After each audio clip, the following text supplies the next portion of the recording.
qu'est-ce qu'on peut dire au sujet de la vape? Comment la proposer? Quels bénéfices? Point d'interrogation. Mm. Alors, la vape, on en parle beaucoup en ce moment. Donc, il faut savoir qu'il y a des nouvelles recommandations qui sont assez récentes. Et c'est vrai que on est toujours avec cette idée que voilà, les études ne sont pas encore assez nombreuses, que voilà, par rapport à l'efficacité, l'innocuité. Et puis, il y a aussi finalement le terrain auquel nous, professionnels, on est confrontés. Et la vape reste un outil de réduction des risques vraiment très intéressant. Alors, comme vous l'aurez compris dans le diaporama, c'est vrai que la vape, on va la proposer en plus finalement du patch pour l'associer quand il y a des moments de craving importants. Voilà. Donc, le dosage, en fait, il est un petit peu à évaluer en fonction du nombre de cigarettes que fumait la personne. Et les recommandations ont un petit peu changé. C'est vrai qu'avant, on disait plus qu'il fallait mettre un dosage important et finalement vaper sur une grosse envie de fumer. Mais finalement, ça va aussi faire un shoot de nicotine important et finalement continuer à accrocher le cerveau. Donc, finalement, il vaut mieux mettre moins de nicotine et que la personne, elle vape finalement plus souvent. Voilà. Dans les recommandations que l'on peut faire, c'est de ne pas commander les liquides sur Internet, de ne pas aller faire des mélanges soi-même, d'aller vraiment dans des boutiques où les vendeurs ont reçu une formation. Ils sont de bons conseils. Ce sont des liquides qui sont normés. Voilà, il y a des normes, donc il n'y aura pas de danger. Et vous pourrez ramener votre vape si elle est défectueuse ou si vous avez voilà, un problème. Et pour le coup, il y aura un service aussi après-vente.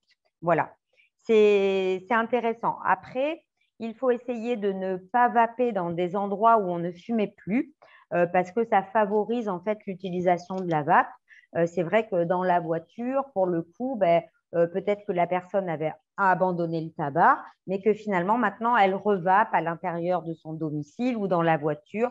Voilà, il faut essayer vraiment de vaper en toute conscience, de le faire aussi. Voilà.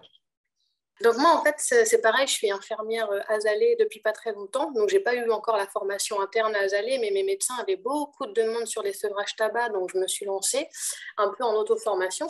Mais j'ai aussi très souvent cette réflexion de gens, tout à l'heure on a parlé de la maladie, mais à l'inverse des gens qui me disent, ah mais moi j'ai connu plein de personnes, quand ils ont arrêté de fumer, ils ont développé le cancer.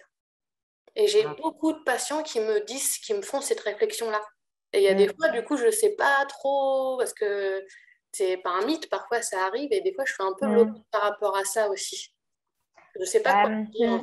Moi, alors après, c'est un avis qui n'engage que moi, mais ce genre d'anecdote ou de réflexion, je pense que ça m'amène à penser que la personne a peut-être pas envie de parler du tabac, déjà de parler peut-être de son usage du tabac, et que, en fait, elle se cache un petit peu derrière des images qu'elle s'est construites au fil du temps pour ne pas s'engager dans le changement. Tout comme on entend dire parfois des personnes, il y a la personne âgée du village, ça fait vraiment 60 ans qu'elle fume, 70 ans, et elle n'a jamais eu un rhume, ni une bronchite, ni quoi que ce soit. Vous voyez, il y a toujours comme ça des idées qui font que la personne, elle met un petit peu de l'espace entre vous qui pouvez l'aider et son problème de tabac.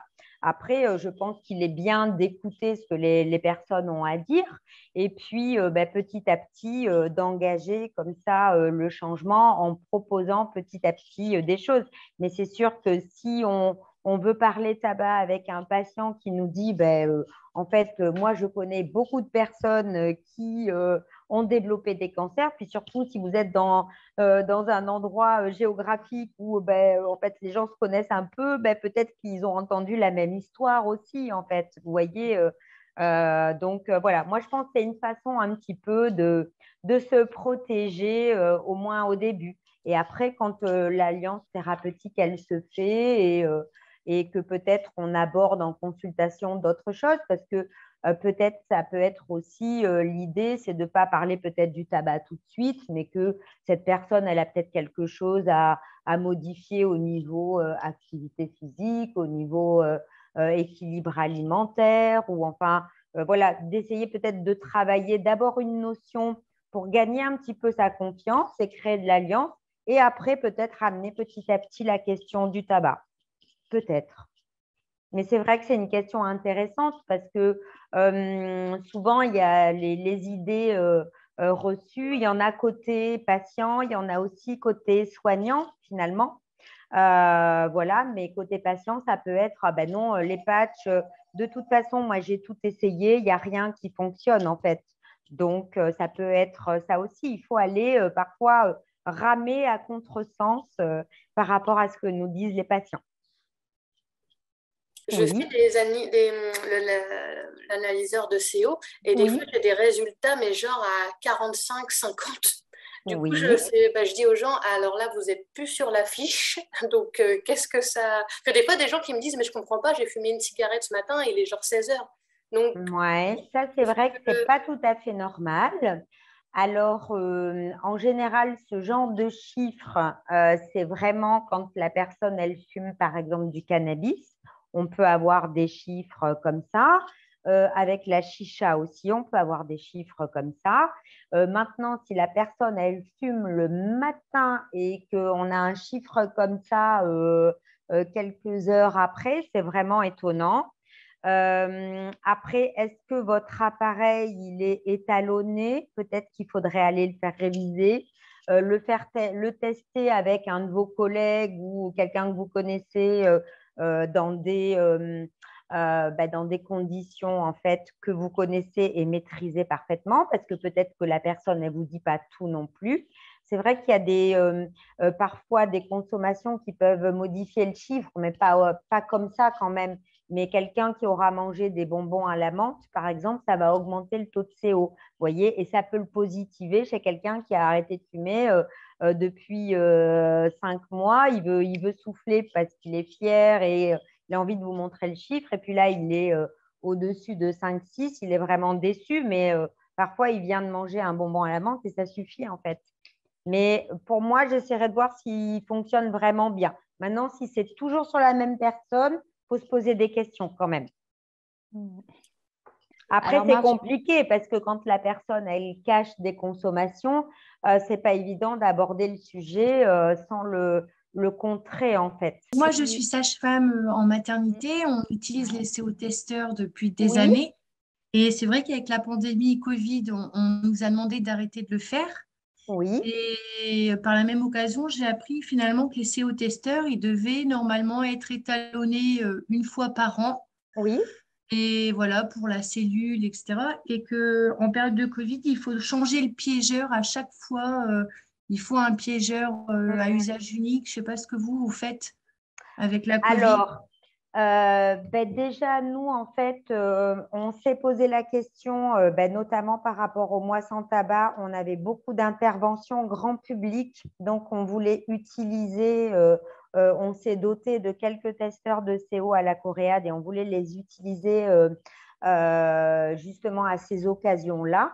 Et on s'est rapproché de la Société francophone de tabacologie qui en fait, ce n'est pas qu'elle déconseille l'utilisation actuellement du testeur, mais elle conseille de se rapprocher du fabricant qui lui-même, finalement, va vous assurer que son produit est conforme aux réglementations dans la mesure où, effectivement, vous changez bien tout. Mais avec un point d'interrogation, c'est sûr qu'il faut changer tout, hein, la pipette et le piégeur, ça c'est sûr, bien nettoyé, mais en théorie, vous devez l'utiliser qu'après avoir eu le retour du fabricant. Alors, comme c'est des recommandations de la SFC, c'est vrai que maintenant, ils doivent avoir l'habitude qu'on leur pose la question. Donc, si vous demandez, vous allez avoir une réponse rapide. Voilà. Mais c'est vrai que, voilà. Après, pendant nous, au CHU de Bordeaux, puisque auparavant, je travaillais au CHU de Bordeaux, on avait arrêté l'utilisation pendant la pandémie. Voilà. sauf cas exceptionnel pour les patients en attente de greffe. Voilà. D'accord, merci. Et donc, moi, j'avais eu un mail de la société qui nous avait vendu les appareils. Oui. Il nous avait expliqué que si on ne faisait pas l'étalonnage une fois par an, Oui, on pouvait avoir des mesures erronées. voilà, ouais. Et c'est vrai que quand on est dans un centre hospitalier ou une clinique, ben, on envoie au biomédical, qui est le service qui va vous étalonner l'appareil et ça fait partie ben, en fait, des dépenses de l'établissement de santé. Quand vous êtes une petite MSP avec quelques professionnels et vous devez envoyer à étalonner, il y a peut-être un coût plus important. C'est pour ça que l'achat d'un CO-testeur est aussi à penser en fonction de la patientèle et de ce que vous en attendez. Mais en soins secondaires, c'est très intéressant comme outil. En soins primaires, voilà, on peut se poser la question aussi. Mais ça reste un outil pour la motivation intéressant aussi néanmoins.